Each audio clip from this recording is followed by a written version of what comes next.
ಜಯ ಘೋಷದೊಂದಿಗೆ ಅದ್ದೂರಿಯಾಗಿ ಜರುಗಿದ ಗುದ್ನೇಶ್ವರ ಸ್ವಾಮಿ ಪಂಚ ಕಳಸ ಮಹಾರಥೋತ್ಸವ.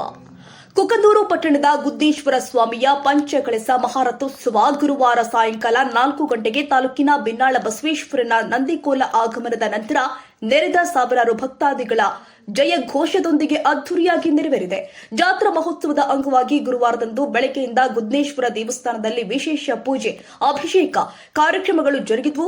ಜಾತ್ರೋತ್ಸವದ ಅಂಗವಾಗಿ ಪರಗ್ರಾಮದ ಭಕ್ತಾದಿಗಳ ದಂಡೆ ಆಗಮಿಸಿ ಬಿಡಾರ ಹೂಡಿತು. ಸ್ವಾಮಿಯ ದೇವಸ್ಥಾನದಲ್ಲಿ ತಮ್ಮ ಹರಕೆ ಇಷ್ಟಾರ್ಥಗಳನ್ನು ಪೂರೈಸುತ್ತಿರುವುದು ಹಾಗೂ ಹಣ್ಣು, ಕಾಯಿ, ಕರ್ಪೂರ ಮಾಡಿಸಲು ಸರದಿ ಸಾಲಲ್ಲಿ ಗಂಟೆಗಟ್ಟಲೆ ಕಾದು ನಿಂತು ಸ್ವಾಮಿಯ ದರ್ಶನಾಶೀರ್ವಾದ ಪಡೆದಿದ್ದಾರೆ.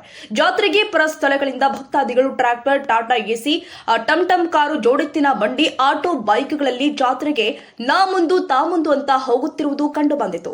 ಜಾತ್ರೋತ್ಸವದಲ್ಲಿ ಪಟ್ಟಣ ಪಂಚಾಯಿತಿ, ಆರೋಗ್ಯ ಇಲಾಖೆ, ಪೊಲೀಸ್ ಇಲಾಖೆಯವರು, ಗುದ್ನೆಪ್ಪನ ಮಠದ ಸ್ಥಳೀಯ ಯುವಕರು, ಮುಖಂಡರು ಜಾತ್ರೋತ್ಸವದ ಅಂಗವಾಗಿ ಬೆಳಗ್ಗೆಯಿಂದಲೇ ಶ್ರಮಿಸುವುದು ಕಂಡುಬಂದಿದೆ. ಸಾಯಂಕಾಲ 4 ಗಂಟೆ ಆಗ್ತಾ ಇದ್ದಂತೆಯೇ ಬಿನ್ನಾಳ ಬಸವೇಶ್ವರನ ನಂದಿಕೋಲ ಆಗಮನವಾಗ್ತಾ ಇದ್ದಂತೆಯೇ ಎತ್ತ ನೋಡಿದ್ರೂ ಜನ ಸಾಗರ ಕಿಕ್ಕಿರಿದು ನಿಂತು ರಥೋತ್ಸವದಲ್ಲಿ ಭಾಗಿಯಾಗಿ ಅದ್ದೂರಿ ಜಯ ಘೋಷದೊಂದಿಗೆ ರಥಕ್ಕೆ ಉತ್ತತ್ತಿ, ಬಾಳೆಹಣ್ಣು ಸಮರ್ಪಿಸಿ ಭಕ್ತಿ ಮೆರೆದಿದ್ದಾರೆ.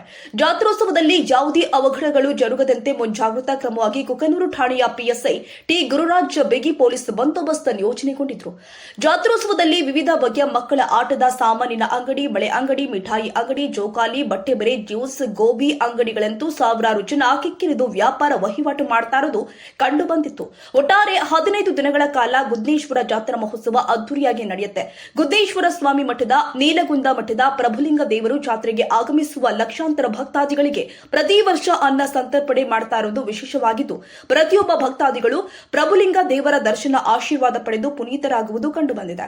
ಈ ಜಾತ್ರೋತ್ಸವದ ಇನ್ನೊಂದು ವಿಶೇಷತೆ, ಮದುವೆಯಾದ ನೂತನ ದಂಪತಿಗಳು ಈ ಪಂಚ ಕಳಸದ ತೇರಿಗೆ ಬಂದು ಉತ್ತತ್ತಿ, ಬಾಳೆಹಣ್ಣು ಸಮರ್ಪಿಸಿ ತಮ್ಮ ಇಷ್ಟಾರ್ಥಗಳನ್ನ ಬೇಡಿಕೊಂಡ್ರೆ ಬರುವ ವರ್ಷದಲ್ಲಿ ಖಂಡಿತ ಅವರ ಇಷ್ಟಾರ್ಥಗಳು ನೆರವೇರುತ್ತವೆ. ಪಂಚಯ್ಯ ಹಿರೇಮಠ, ಕೊಪ್ಪಳ.